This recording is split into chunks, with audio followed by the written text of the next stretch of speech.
Hey boaters, it's Jim from Raymarine Live, and this is a Raymarine Live Short Cut. Thanks for joining us this afternoon. Short Cuts is a new little format we're going to try to bring you an in-depth look at one topic. During the broadcast today, if you have questions or comments, feel free to drop them into the comment panel on whatever social media platform you're on, whether that's YouTube, Facebook, or Twitter. We're actually going to take questions after the episode, but if you have a question, put it in there, you will get an answer. So today's shortcut topic is CTalk NG networking. So what is CTalk NG? CTalk NG is actually a CAN bus communication network that we use to link together things like Raymarine autopilots, instruments, VHF radios, things like maybe a weather station, things like instrument displays, your chart plotter and multifunction displays have CTalk NG connectivity. So all types of devices can connect to the CTalk NG network. Now, the CTalk NG network is what we would consider to be a low-speed network. The types of information that it carries is basically digital data. So things like your GPS position, your course, your speed, waypoint information. It could be engine parameters, RPMs, oil pressure. It could be environmental data like water temperature or air temperature or wind speed and direction. It's not carrying high bandwidth information.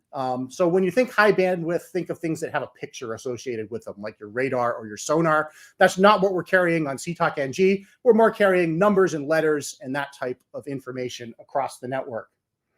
So let's talk a little bit about how these CAN bus networks come together. So they are actually a powered network. They have 12 volts introduced into them, and that power runs up and down the length of your boat in something called a backbone. And a backbone cable comes in various lengths, and you can customize them to run wherever you need the network to go on your boat. So a typical CTalk NG backbone might start all the way back by your engines, and it could run all the way up to the bow of your boat. So the backbone runs the distance, and then periodically we will create places to plug in devices, and those are called spurs, or sometimes they're called drops. In our CTalk NG networking, we have some color coding applied to different parts of the network, and we're going to look at that in detail in a second. But generally, backbone is blue, drops are white. There are some critical components in CAN bus networks called terminators, and we'll look at those in detail in just a moment. The terminators define the ends of the network. They help to keep unwanted noise out of it. There's also some specialized connectors that we can use to integrate other types of devices with CTalk NG, and I'll show you some of those. So let's start with some of the basic hardware involved. So I'm going to begin with a backbone cable. I have a lot of show and tell items for today's session, so bear with me here as I look at this wide array of stuff. So this is a backbone cable. You'll notice it is color-coded black with a blue stripe. So this is the type of cable that is going to run the full length of your boat. We have these in a bunch of different pre-configured lengths. They always have these blue connectors on the end, and let me show you what they look like. I'm going to bring up the detail camera for me. I will find it. So that is the end of a CTalk NG backbone cable. These are waterproof. You can see you've got O-rings on these cables. There is a multi-pin connector with a keyway. So you can choose whatever length works best to get from one point to another on your boat. Now, whenever you get to a point where you're going to plug something in, we need to create a spur connection. And spur connections are white. That is where devices plug into the network. So for example, if this is my backbone cable, maybe coming up from my engine room, and I need to plug in an engine gateway, I can use a device called a T connector, or I can use a 5-way connector. And let me show you what those look like in detail. We'll bring them up here on the camera. So here is a CTalk NG T connector, and you'll notice it's got 3 ports on it. We have a blue port on each end, and that is where the backbone passes through this cable. We also have a white spur port on the top of it, and this is where we would connect in whatever device we want to plug into the network. Again, these are all waterproof. They have twist lock connectors on them, so you plug in your cable, twist the collar on it, and it locks the cable in. Watertight, won't fall out. The other type of connection we can use to make spurs or drops is a 5-way connector. So a five-way connector is basically the same thing we were just looking at, but slightly larger. We have a place where the backbone can enter on one end. We have places to plug in 3 different devices or sensors or instruments. And then we have a place where the backbone can exit out the other side and continue its run down the length of the boat. We do have 2 different versions of the five-way connector out there in the market. This is the older style one, or the original style. So it has connections that sit either straight up or straight down. If this is out in an area where it is prone to getting wet, we recommend installing it so that the connections point down, just to prevent any possibility of water getting inside of it. And then you've got some holes in the top that you can kind of see right here, where you can screw this connection down. This is the newer style CTalk NG 5-way connector. So same basic setup. You've got 5 ports in it, 2 for the backbone, 3 for spurs for devices. And what makes this one a little bit different is it has some extra mounting points on it. So if I turn it over sideways, you can kind of see we have some feet on it here. So these allow you to mount it horizontally or vertically, whichever is better for your application. So it gives you just a little bit more different ways to access the connector. So let's start building a basic network. So I'm going to take this 5-way connector and I'm going to plug my backbone section into it. And I turn the twist lock to lock it in. So this is actually all locked in place. If I have another location that I want to run to, I can snake my backbone cable through the boat. We'll go back out to the wide shot. So I can run my backbone cable wherever I need to go. And this could be 1 meter away, 3 meters away, 10 meters away. We have all sorts of different lengths of this. And at the other end, I can plug in, for example, a T connector. The T connector allows me to create a break in the backbone. I can plug in another device. And if I need to continue down the wire, I could add more backbone cable and keep going. And again, I could also use another 5-way connector here instead and create 3 drops for devices. So maybe inside your helm or at your nav station, you might have instruments, autopilots, an MFD. You might have more than one thing that needs to plug in. So 5-way connectors can help you do that efficiently. So I mentioned that this is a powered network. So when we are working with CTalk NG, there is a power cable involved in it. And this is what it looks like.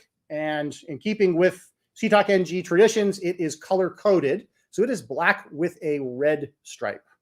It uses a spur connector, and it's going to plug in to my backbone into one of the white spur ports. So when you are building your network, you will want to keep in mind that one of your white spurs is going to be occupied by the power cable. So you need to kind of provision for that.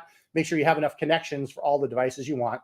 But you're just going to plug this in, seat it into the connector, twist lock it in.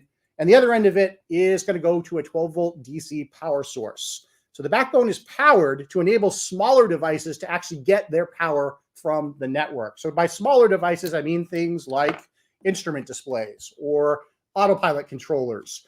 Maybe you have something like this ITC5 instrument transducer converter. This is powered by the network. Something like an AR200 or a GPS sensor gets its power from the network through its CTalk NG connector. Large devices like MFDs do not get their power from the CTalk NG network. They have their own dedicated power feed. Their connection to the network is data only. If you tried to power something like this from the CTalk NG network, it's not going to work. There's not enough current, not enough amperage here to actually power this up. So these have their own dedicated power cables. But little devices like this, we can power them from the network. The next thing I want to talk about are Terminators. So Terminators are these little guys. I'm going to hold them up here for the main camera, and then let's get these onto the detail camera because they're actually very small. Get them in view where you can see them. So these are CTalk NG Terminators. They don't look like very much, but they're actually quite important to this network. Just to show you what it looks like from the end, it's got a series of pins. It's got a keyway on it. It has an O-ring, so it is watertight. But inside this little rubber plug, there is actually a resistor in here. So there's a little electrical circuit in here, a component called a resistor. And what the resistor does is it tells the network or tells the devices on the network where the end is. So that when you plug this in, it essentially says there's no devices after this point. The other thing the resistor does is it balances the communication path in the network. Because this is a CAN bus network, there's actually two communication lines. They mirror each other, and devices on the network actually check the communication lines against one another to look for interference. So you have to have these plugged into the network to create that network balance and that interference checking. If you try to run a CTalk NG network without terminators, it might work for a short network, but as the network gets longer or the distance across the boat extends, you will definitely run into problems. You'll get instruments that might drop off the network. You might get data that just disappears. So make sure that you have terminators in the network. And the other kind of golden rule of CTalk NG is thou shalt not ever have more than 2 terminators in the network. The terminators are basically at the extreme ends. One, all the way at your bow, the other all the way at your stern, or wherever the ends of your network are, there will be a terminator in each end, and there will never be more than 2. So kind of related to that, we often get questions when someone has like a 5-way block, for example, and they might have a cable in here and a cable in here and a cable in here, but they might have some empty ports that they haven't used yet. These are for future expansion. And they'll say, well, what can I do to keep the water out of there? We make weather plugs, and this is a weather plug. It looks like a terminator, except you'll notice it is black instead of blue. So this does not have the terminating resistor in it. It is purely a piece of rubber with holes in it, and it'll fit into any color socket. But you can plug it into a white spur socket, for example, lock it in, and that socket is now waterproof. So if you're installing your network and you have some of these in places where there might get moisture in them, might get exposed to the weather, it's a good idea to put weather plugs in them just to seal them up, keep the moisture out of the connections, keeps the pins from turning green, stuff like that.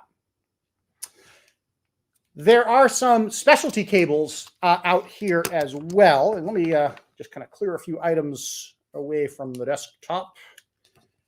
Make a little organization here. So CTalk NG is a Raymarine cabling system. The data that it carries across the network is actually an NMEA 2000 PGN. So PGN is another word for sentence. NMEA 2000 is the marine industry standard protocol that allows devices from different manufacturers to communicate with one another. So a CTalk NG network is a derivative of an NMEA 2000 network. It is NMEA 2000 data running on a Raymarine cabling system. So if you have a NMEA 2000 device that you want to bring into your Raymarine CTalk NG network, we have adapter cables to make that happen. So the first one I want to show you is this one. This is what we call a DeviceNet Micro C to CTalk NG female adapter. And let's hold this up for the detail camera. Let me find the sweet spot here so it's in focus for you. So one end of this cable you can see has the white CTalk NG spur connector. The other end is a micro C connector with, in this case, female sockets on it, and it has a metal twist lock. So this is the standard connector for NMEA 2000 cabling. So if you have some non-Raymarine devices that you want to tie into your network, we do make these adapters to make that very, very easy. There is also a reverse version of this adapter available. We can stay in the detail camera. And this is a CTalk NG to micro C male adapter cable. So this one, instead of having female, has male pins at the micro C end. Get that in focus so you can see a little better. There you go. So this cable is used when you want to put a Raymarine brand device with a CTalk NG connector into a NMEA 2000 backbone. So maybe you have a Raymarine Pilot, but maybe you have Garmin electronics or Furuno electronics or something like that, and you have cabled your boat in NMEA 2000. This adapter allows you to go the other way and play in that cabling system. So those are a couple of the important specialty adapters. Just to kind of show you the usage of one of them, I do have a NMEA 2000 device out here on the stand. Here's an Airmar weather station. So this gives you wind speed and direction and air pressure and temperature and all that sort of stuff. This device is cabled with a NMEA 2000 micro C connector. NMEA 2000 devices by default have a male micro C connector on them. And then I can use one of these CTalk NG micro C female to CTalk NG adapters. It just plugs right in to the end of the cable. And now I have a standard STNG spur. I can go right into any of my white spur connectors. And this sensor now gets power. It's now contributing data to the network, and it shows up on my instruments and my MFDs. So pretty simple to adapt anything to work. When might you need to use some of these adapters? Well, again, third-party devices. So AirMar weather sensors or smart transducers. Maybe you have an engine gateway. You might have a Mercury gateway or a Yamaha gateway, or maybe you have Suzuki engines or something like that. They are often cabled in NMEA 2000. To plug them into a CTalk NG network, you'll use the female to STNG adapter cable, snap it onto the end, and you can plug right into the CTalk NG cabling system. So let's see, we have talked about the backbone. We have talked about our drops, and we have talked about some of the specialty adapters. I got one more for you. This is also kind of a neat one. If you install a lot of electronics, these are often handy to have in your toolkit. This is actually a backbone adapter.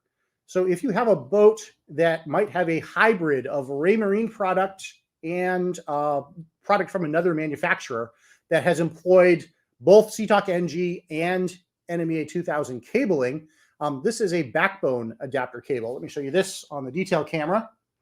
So again, it looks probably very similar to the spur cable adapter that we looked at, only this one is color-coded blue and black. So this is backbone.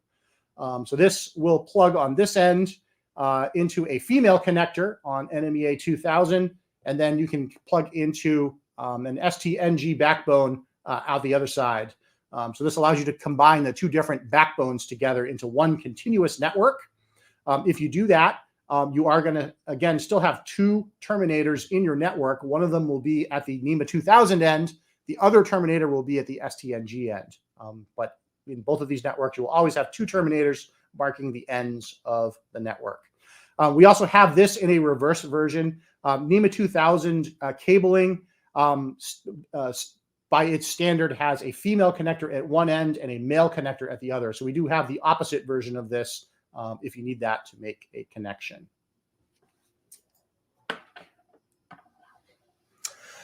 So how do you get an Axiom into this type of a network system?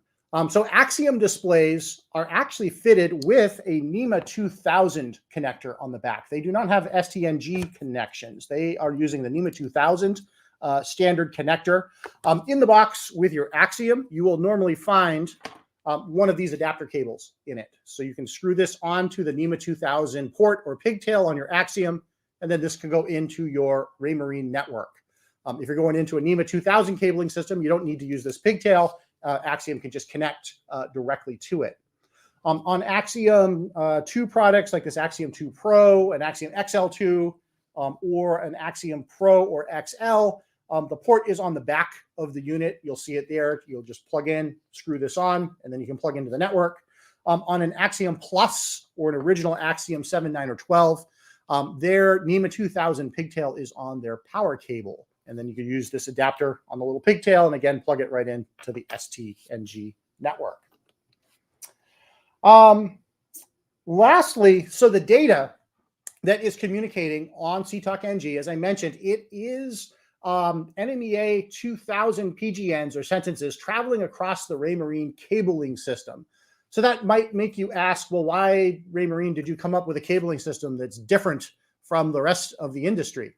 And the reason for that is we also know that a lot of you have older series of instruments and autopilots that you want to be able to communicate with newer Raymarine hardware. So one of the things that makes our cabling a little bit different from standard NMEA 2000 cabling is there are some extra wires running through it that allows us to support older CTalk instruments and autopilots on our network. And the way that we do that is through a special device. This is called a CTalk NG to CTalk adapter or converter. It comes as a kit, and this is primarily what you're going to get in it. And we'll bring this up on the detail camera so you can see it. So it looks like a 5-way connector. It comes with the adapter. So there's actually a little active circuit in here. And what this does is it translates CTalk 1 protocol into NMEA 2000 sentences and then broadcasts it out onto the CTalk NG network. So the center port, you'll notice on this one, is color-coded yellow. And in the kit is this special CTalk 1 spur cable. So you will use this cable and then the standard CTalk 1 kind of banana-shaped flat 3-pin connector. This will go into your instrument or autopilot or older chart plotter. And then basically through this link, anything on the CTalk 1 side gets converted and is available on CTalk NG or NMEA 2000, and vice versa. Any data that can travel from the new devices to the old devices go through in the other direction. When you purchase this, it comes as a kit. So you get the adapter module, you get this special CTalk 1 adapter cable. You do get a pair of Terminators, and you're going to get a CTalk NG power cable to power it up. You may or may not need to use the power cable included in the kit, depending on how you have wired up your network. Typically, this will get powered by the existing CTalk 1 network because it already has power on it. But if you need it, the power cable is included in the kit to be able to power it up the other way. So this is a pretty cool device. It enables you to bring together new and old Raymarine devices, keep them all communicating. Very popular option out there. And certainly if you have questions about it, drop them into the comments down below, and I will get answers to all your questions. So that's going to be it for this session of Raymarine Live Short Cuts, CTalk NG Networking. I hope you found this informative. Let us know in the comments down below what you think about this short format. We're going to try to mix these in addition to our long form Thursday night sessions where we'll do live Q&A. But let me know what you think. Drop your questions and comments down below. And of course, please tell your boating family and friends about what we're doing here at Raymarine Live. Thank you for joining us this afternoon, and I'll see you again very soon. Bye-bye.